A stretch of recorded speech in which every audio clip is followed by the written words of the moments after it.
90 రోజుల కోర్సు పూర్తి చేస్తే చాలు 100% ప్లేస్మెంట్ సపోర్ట్ తో సాఫ్ట్వేర్ జాబ్ మీ సొంతం. వెంటనే కోడ్ జ్ఞాన్ డెస్టినేషన్ ని సంప్రదించండి. Welcome to Suman TV. నేను మీ సుమన్ టీవీ నాగ్. చిలుకూరు బాలాజీ టెంపుల్ ప్రధాన అర్చకులు రంగరాజన్ గారిపై జరిగినటువంటి దాడి, వీర రాఘవ అనేటువంటి పర్సన్ దాడి చేయడం జరిగింది. అయితే పోలీసులు కొన్ని విషయాలను బయటికి వెలుగులోకి తీసుకురావడం జరిగింది. వాటికి సంబంధించినటువంటి అప్డేట్స్ ఏంటి అనేది ఈరోజు మనతో పాటు హైకోర్టు అడ్వకేట్ అలగిరి రవీంద్రనాథ్ గారు ఉన్నారు. అది వారి మాట్లాడి తెలుసుకుందాం. నమస్కారం సార్. నమస్తే అండి నాగరాజు గారు. సార్, అసలు ఏం జరిగింది? ఎంటైర్ ఇన్సిడెంట్ మీద కనుక మనం చూస్తే పోలీసులు సేకరించినటువంటి ప్రధాన ఇన్ఫర్మేషన్ ఏ విధంగా ఉందంటారు? అసలు రిమాండ్ రిపోర్ట్లో అసలు ఏముంది? చిలుకూరు బాలాజీ టెంపుల్ రంగరాజన్ గారిపై ఫిబ్రవరి 8వ తారీఖు దాడి జరిగిన తర్వాత వీరరాఘవరెడ్డి అని ఎవరైతే అక్కడ ఆ వీడియోలో మనం చూసామో అతన్ని అరెస్ట్ చేయడం జరిగింది. అరెస్ట్ చేసిన తర్వాత అతనితో పాటు మరొక 5గురిని కూడా అరెస్ట్ చేశారు. ఈ 5గురితో పాటు రాఘవరెడ్డి గారిని అరెస్ట్ చేసి దాన్ని పోలీస్ స్టేషన్ పంపించారు, రిమాండ్లో తీసుకున్నారు. రిమాండ్ రిపోర్ట్ అనేది మన చేతికి రావడం జరిగింది. రిమాండ్ రిపోర్ట్లో కొన్ని విస్తుపోయే నిజాలైతే వీరరాఘవరెడ్డి గారి గురించి మనకు తెలిసింది. ఇంతకుముందు ఒక వీడియోలో మనం చేసాం. ఈ వీరరాఘవరెడ్డి ఎవరు, ఈయన యొక్క పరిచయం ఏంటి, ఎక్కడి నుంచి వచ్చారని ఒక వీడియో తీసుకోవడం జరిగింది. అయితే రిమాండ్ రిపోర్ట్లో అంతకు మించి కొన్ని విస్తుపోయే నిజాలని చెప్పవచ్చు. అంటే ప్రధానంగా ఇతని యొక్క ఉద్దేశం ఏమిటి అంటే, దేవాలయాలు అంటే హిందూ దేవాలయాలు ఎక్కడెక్కడ ఉన్నాయో రాష్ట్ర వ్యాప్తంగా, అంటే ముఖ్యంగా 2 తెలుగు రాష్ట్రాల్లో కూడా ఎక్కడెక్కడైతే ఉన్నాయో ఆయా రాష్ట్రాల్లో ఉన్నటువంటి అర్చకులను కలవడం, కలిసిన తర్వాత తమ ఏదైతే రామరాజ్యం అన్నటువంటి ఏదైతే ట్రస్ట్ ఏర్పాటు చేసి ఒక కోశలేంద్రం ట్రస్ట్ని ఏర్పాటు చేశారో ఆ ట్రస్ట్కి సంబంధించి రామరాజ్యం అన్నటువంటి ఒక రామరాజ్య సేన ఏర్పాటు చేసి దానికి కావాల్సినటువంటి ఆ సంస్థకు కావాల్సిన నిధుల్ని సమకూర్చాలి, అంతేకాకుండా కొంతమంది సైనికులను కూడా అప్పగించాలి అని ఇతని యొక్క ప్రధాన ఉద్దేశంగా పోలీసుల రిమాండ్ రిపోర్ట్లో తెలియపరచడం జరిగింది. అయితే ఇంకా ఇంతకు మించి వివరాలు ఎలా ఉన్నాయంటే, ఇతను మణికొండ దగ్గర ఉన్నటువంటి పంచవటి కాలనీలో ఇతను ఉండేవాడని చెప్పి, అదేవిధంగా ఈ పంచవటి కాలనీ దగ్గర ఉన్నటువంటి దగ్గర ఆర్ఎస్ఎస్ సంస్కృతి ఒక భవనం ఉంది. అక్కడ 10 months బ్యాక్ అక్కడ ఒక రాఘవేంద్ర అన్నటువంటి ఒక పర్సన్ కూడా ఇతను కలిశాడు. కలిసిన తర్వాత పర్టికులర్గా మన రాజ్యాంగంలో ఉన్నటువంటి ఆర్టికల్ 25 అండ్ ఆర్టికల్ 26, 27, 28, 29, 30 ప్రధానంగా ఈ మత స్వేచ్ఛ హక్కును సంబంధించి ఆర్టికల్ 25 నుంచి 30 వరకు ఏదైతే ఉందో ఇది మన యొక్క డెవలప్మెంట్కి, అంటే మనం ఏదైతే ఆశిస్తున్నామో రామరాజ్య స్థాపన అనేది చెప్తున్నామో దానికి ఈ యొక్క ఆర్టికల్స్ చాలా దినిగా ఉన్నాయి. కాబట్టి వీటిని సవరించే దిశగా మనం ప్రయత్నాలు చేద్దామని ఇతను కలిసి 10 months బ్యాక్ రంగరాజన్ గారిని ఒకసారి కలవడం కూడా జరిగింది. అప్పుడు తమ సంస్థ యొక్క ఉద్దేశాలను పూర్తిగా రంగరాజన్ గారిని వివరించినప్పుడు ఆయన దీన్ని పూర్తిగా కొట్టిపడేశారు. ఎందుకంటే ప్రజాస్వామ్యబద్ధంగా ఉండేటప్పుడు ఇటువంటి భావజాలం అన్నది, అంటే ఇటువంటి రాడికల్ భావజాలం, ఇటువంటి పేట్రియాటిక్ భావజాలం అన్నది కరెక్ట్ కాదని చెప్పి ఆయన ఆ రోజు దీన్ని ఖండించడం జరిగింది. అయినప్పటికీ కూడా అప్పటి నుంచి కక్ష కట్టారు రంగరాజన్ గారి మీద. అంటే ఈ తర్వాత వీళ్ళు ఏం చేశారంటే రాష్ట్ర వ్యాప్తంగా ఉండే కొన్ని దేవాలయాలను కలవడం జరిగింది. లాస్ట్ టైం అంటే డిసెంబర్ మంత్, జనవరి మధ్యలో వీళ్ళు ఒకసారి ఏం చేశారంటే ఆంధ్రప్రదేశ్లో తూర్పుగోదావరి జిల్లా దగ్గర నుండి పెనుగొండ అనే ప్రాంతంలో ఉన్నటువంటి వాసవి కన్యకా పరమేశ్వర దేవాలయంలో వీళ్ళందరూ కూడా ఒక సమావేశం కూడా నిర్వహించారు. ఒకసారి నిర్వహించి అక్కడి నుంచి ఏం చేశారంటే కొన్ని టెంపుల్స్ని కూడా వీళ్ళు కలవడం కూడా జరిగింది. కొంతమంది వీళ్ళని యాక్సెప్టెన్స్ ఇచ్చారంటే బలవంతంగా పెట్టో లేకపోతే భయాన్ని కలిగించో ఒక రకంగా ఈ రామరాజ్య స్థాపన కలిగిస్తున్నాం, చట్టంలో ఉన్నటువంటి ఒక 4-5 సెక్షన్స్ వీళ్ళు తీసుకొని, ముఖ్యంగా ఎంత ప్రమాదకరంగా ఉందంటే అతని యొక్క భావజాలాన్ని మనం పరిశీలించినట్టయితే నాగరాజు గారు, ముఖ్యంగా రాజ్యాంగం యొక్క స్వరూపాన్ని డిస్టర్బ్ చేసే విధంగా, అంటే న్యాయమూర్తుల్ని న్యాయ వ్యవస్థల్ని కూడా పూర్తిగా మనం వాళ్ళని అరెస్ట్ చేసే అధికారం కూడా మనకు ఉంది. అంటే ఆయన సెక్షన్ 40 గురించి మాట్లాడతారు. అంటే ఎలా ఉంటుందంటే, ఎక్కడైనా దుమ్మి జరిగేటప్పుడు ఆ సమయంలో అక్కడ పోలీసులు ఎవరైనా లేకపోతే మనం ఇమీడియట్గా వాళ్ళని మనం కస్టడీలో తీసుకోవచ్చు.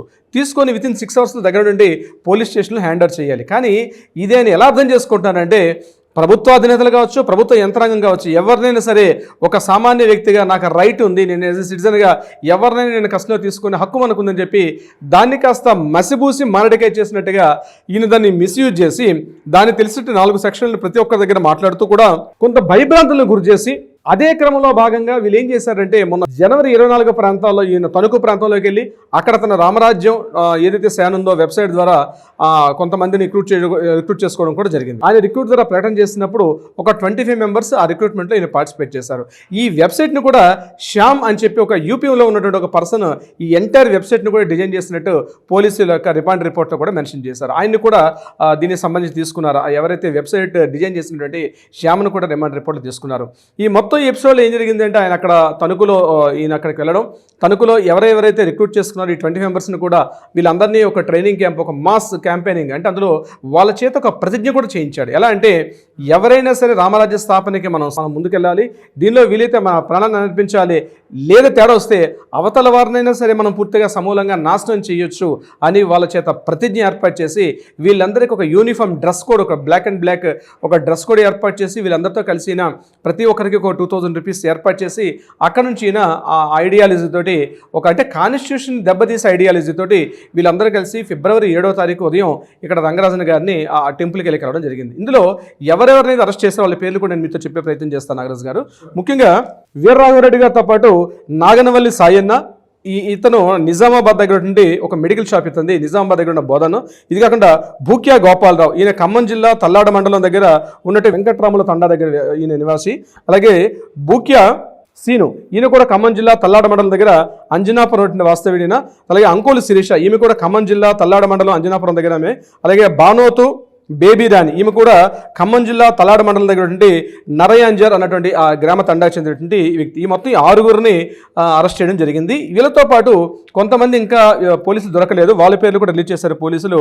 అంకుల్ పవార్, రాజ్యలక్ష్మి, జనపాల గోపాలరావు అండ్ వెంకటేశ్వర్లు, దేవిరెడ్డి వీరబాబు, మూర్తి, రమణ, శివ, లక్ష్మణ్, జగదీష్, రమాదేవి, మూగాంబిక, శివయ్య, తాతబాబు, గురుప్రసాద్, వీళ్ళందరూ కూడా ఇంకా అరెస్ట్ చేయడానికి వీళ్ళందరూ కూడా దొరకలేదు. ప్రధాన ఉద్దేశం ఏంటి సార్ అసలు?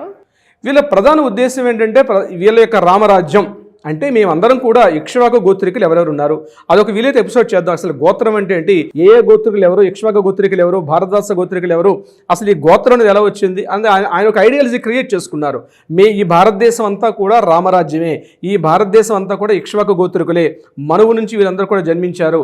సో ఇక్ష్వాకు గోత్రికులు అంటే క్షత్రియ పౌరుషం కలిగిన వాళ్ళు, మేమందరం కూడా కర సైనికులుగా పనిచేస్తాము అని చెప్తూ ఒక ప్రైవేట్ సైన్యాన్ని ఏర్పాటు చేసి, హిందూ మతం అనే ముసుగు ద్వారా ఒక ప్రైవేట్ సైన్యాన్ని ఏర్పాటు చేసి ఒక రాడికల్ ఐడియాలజీ తోటి ఈయన కంప్లీట్గా చేశారు. ఈయన పిలిచిన పిలుపు మేరకు వీళ్ళందరూ కూడా పార్టిసిపేట్ చేశారు. నేను ఈ వీడియో ద్వారా చెప్తుంది ఒకటే, ఇటువంటి మతం అనే ముసుగు ద్వారా, ఇటువంటి ప్రజాస్వామ్యానికి వ్యతిరేకంగా, రాజ్యాంగానికి విరుద్ధంగా ఎవరు ఇటువంటి పిలుపునిచ్చినా దయచేసి యూత్ ముఖ్యంగా చెప్తున్నారు నాగరాజు గారు, ఎవరు కూడా పార్టిసిపేట్ చేయొద్దు. రాబోయేటువంటి లీగల్ కాన్సిక్వెన్సెస్ చాలా ఇబ్బంది ఎదుర్కొంటారు. ఎందుకంటే ఈ ప్రజాస్వామ్య దేశంలో ప్రతిదీ మనకు హక్కు ఉంది, మనకు బాధ్యతలు కూడా ఉన్నాయి. ఈ రెండూ మర్చిపోయి చట్టాన్ని నేను చేతిలో తీసుకుంటా, రాజ్యాంగాన్ని నేను చేతిలో తీసుకుంటా, నేను అన్నదే ఇక్కడ మాట చెల్లుబడాలంటే ఇది డిక్టేటర్షిప్ కాదు, ఇది రాజ్యాంగం, ఇది ఒక రాజరిక వ్యవస్థ కాదు. మనందరం కూడా ప్రజాస్వామ్యబద్ధంలో ఒక కాన్స్టిట్యూషన్ అండర్లో వర్క్ చేస్తున్నాం కాబట్టి గుర్తుపెట్టుకోవాలి. అంటే కాసేపు మనం ఏదో ఒక ఐడియాలజీ, కాసేపు మనం ఏదో అక్కడ ప్రభావితం చేస్తారు వాళ్ళ మాటల ద్వారా, వాళ్ళ చేష్టల ద్వారా, దానికి ఇన్స్పైర్ అయిపోయి మనం చేయగలిగితే ఇప్పుడు ఈరోజు ఈ 25 మంది బంగారు భవిష్యత్తు కూడా పూర్తిగా నాశనం అయిపోయినట్టే. ఎందుకంటే వీళ్ళందరూ ఎవరి లైఫ్లో వాళ్ళు డీల్ చేస్తున్నారు, వాళ్ళకంటూ ప్రత్యేకంగా వాళ్ళ ఫ్యామిలీస్, వాళ్ళ బంధువులు, వాళ్ళ కుటుంబాలు ఉంటాయి. వాటన్నిటిని విడిచిపెట్టి ఈరోజు ఈ యొక్క చండాలు చేసే ఒక ఏకైక పనికి ఇంతమంది సహాయ సహకారాలు అందించడం వల్ల ఈ మొత్తం వీళ్ళందరూ కూడా దాంట్లో కూడా వాళ్ళ జీవితాలని పనంగా పెట్టాల్సిన పరిస్థితి వచ్చింది. సో గుర్తుపెట్టుకోవాల్సింది ఏంటంటే ఈ సోషల్ మీడియాలో ముఖ్యంగా ఇటువంటి వెబ్సైట్ ద్వారా, అది ఏ మతమైనా కావచ్చు, ఏ సంస్థలైనా కావచ్చు, ఇటువంటి ఒక ఐడియాలజీగానే మనం కాస్త ఇన్స్పైర్ అయితే భారీ మూల్యాలు చెల్లించుకోవాల్సి వస్తుంది. సో వీళ్ళందరినీ కలిసి కొన్ని సెక్షన్స్ మీద పెట్టడం జరిగింది. ఆ సెక్షన్స్ కూడా నేను చెప్తున్నాను నాగరాజు గారు. రిమాండ్ రిపోర్ట్లో వాళ్ళు మెన్షన్ చేసిన సెక్షన్స్ ఏంటంటే 189/2 బిఎన్ఎస్లు, ఇవన్నీ కూడా 189/2, 333, 115/2, 352, 351/3, 308/5, 109, అదేవిధంగా 190 బిఎన్ఎస్. ఈ సెక్షన్స్ ద్వారా వీళ్ళందరినీ కూడా పెట్టడం జరిగింది. ఈ సెక్షన్స్ ప్రధానంగా ఏం చెప్తాయంటే అటాక్ చేయడం, అదేవిధంగా రాజ్యాంగాన్ని చేతిలో తీసుకోవడం, అటెంప్ట్ టు మర్డర్ వస్తాయి ఇవన్నీ కూడా. అదేవిధంగా అవతల వారి యొక్క ప్రైవేట్ స్థలాల్లోకి అనుమతి లేకుండా ప్రవేశించడం, ఇటువంటివన్నీ కూడా ఈ సెక్షన్స్ కింద వస్తాయి. ఇందులో ప్రధానంగా 333 అలాగే 308 ఇది పూర్తిగా 7 సంవత్సరాలకు పైబడినటువంటి శిక్షలు కాబట్టి వీలైతే చాలా సంవత్సరాల పాటు ఇవన్నీ నిజ నిరూపణ అయితే ఖచ్చితంగా వీళ్ళు భారీ మూల్యం చెల్లించుకుంటారు.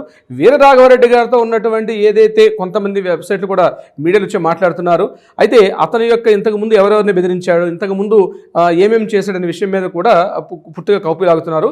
ఫిబ్రవరి 7వ తారీఖు ఉదయం 7 గంటలకు వెళ్ళిన తర్వాత ముందుగా దేవాలయానికి వెళ్ళి దేవాలయం దగ్గర ఉన్నటువంటి ఆ అక్కడ ఉన్న అర్చకులతో మాట్లాడిన తర్వాత ఇంటి వెనక అంటే టెంపుల్ వెనకాల ఉన్నటువంటి ఆ క్వార్టర్స్ ఏదైతే వాళ్ళకు ఉన్నటువంటి రంగరాజన్ గారు ఇంటిలోకి వెళ్ళారు. ఇంటికి వెళ్ళేసరికల్లా ముందు మామూలుగా మాట్లాడారు. అయితే అప్పటికే ముఖపరిచి ఉన్నటువంటి వ్యక్తి అవడం వల్ల ఇమీడియట్గా ఫోర్స్గా ముందుకెళ్లారు. వెళ్ళడంతో ఇమీడియట్గా ఆయన ముఖం మీద దెబ్బ కొట్టారు. పిడిగుద్దులు కూడా గట్టిగా కొట్టి ఆయన ఒక స్థలంలో కూర్చోబెట్టారని చెప్పి రంగరాజన్ గారు ఇచ్చినటువంటి రిపోర్ట్లో కూడా, ఈ రిమాండ్ రిపోర్ట్లో ఆయన యొక్క వెర్షన్ కూడా పూర్తిగా అందరూ కూడా మెన్షన్ చేశారు. సో అక్కడ కూర్చోబెట్టి బలవంతంగా మేము ఏదైతే రామరాజ్య స్థాపన చేస్తున్నామో దీన్ని ఖచ్చితంగా మీరు సపోర్ట్ చేయాలి, ఇక్కడికి ఎవరెవరైతే వస్తున్నారో భక్తులందరి యొక్క గోత్రనామాలు తీసుకోండి, ఇలా కేవలం ప్రదక్షిణలు ఒక్కటే కాకుండా ప్రతి ఒక్కరు గోత్రనామాలు తీసుకోవాలి, ఆ గోత్రనామాల్లో కూడా ఇక్ష్వాకు గోత్రికులు ఎవరైతే ఉన్నారో వాళ్ళ లిస్టు మాకు హ్యాండ్ ఓవర్ చేయాలి. ఇంతేకాకుండా దేవాలయానికి సంబంధించి ఒక కరసేవకుని కూడా తయారు చేసి ఒక సైనికుని తయారు చేసిన బాధ్యత కూడా మేము ఉంది.